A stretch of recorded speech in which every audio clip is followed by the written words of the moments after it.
तो नमस्कार। अब इस भजन का अर्थ समझेंगे।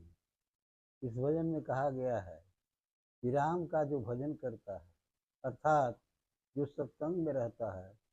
सत्संग क्या है? सत्य का संग होना, अर्थात परमात्मा की संगति के विषय में ध्यान देना, सोचना, वंदना करना, पूजा करना, सत्संग अटेंड करना, यही तो होता है। तो इसका अर्थ यह है कि राम का जो भजन करता है, राम की जो स्मृति करता है, राम की जो वंदना करता है, राम की जो प्रार्थना करता है, समझिए कि वो मानव योनि की उसकी जीत हो गई, जीवन सफल हो गया। तो जीवन को यदि सफल करना है, जीवन को सार्थक बनाना है, मानव योनि को सार्थक बनाना है, तो सत्संग करना होगा।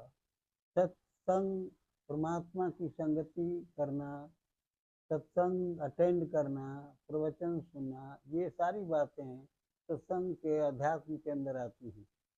तो वे पुरुष या वे मनुष्य धन्य हैं जो सत्संग की बातों को सुनते हैं, प्रवचन की बातों को सुनते हैं। इसीलिए कहा गया है कि इसके लिए कोई शिक्षित होना, पढ़ा लिखा होना जरूरी नहीं है। शबरी के विषय में कहा गया है कि शबरी कहाँ गीता पढ़ने गई, काशी कहाँ गई? कब शबरी काशी हो आई, कब पढ़े आई गीता? तो इसके लिए निष्कपट भाव, हृदय का साफ होना जरूरी है। निष्कपट भाव से जो भगवान की भक्ति करते हैं, वे जीवन सफल बना डालते हैं। इसीलिए कहा गया है कि राम का जो भजन करता है, वो अपने जीवन को जीत लेता है या मानव जीवन को सफल बना डालता है।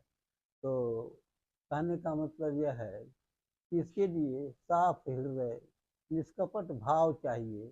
क्योंकि कहा गया है कि निर्मल मन जन सोई मोहि पावा, मोहि कपट छल छिद्र न भावा। भगवान ने भी कहा है कि मुझे छल कपट नहीं चाहिए।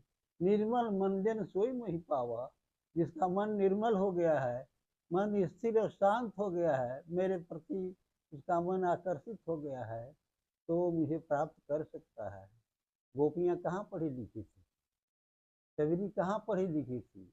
ये लोग, इनके गोपियों के विषय में कहा जाता है कि गोपियों में और कृष्ण में कोई फर्क नहीं है।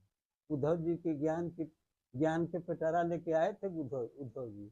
उद्धव जी को कितना सुंदर जवाब दिया कि माधव उद्धव मन नाही 10-20, 10-20 मन नहीं होता है, मन नाही 10-20।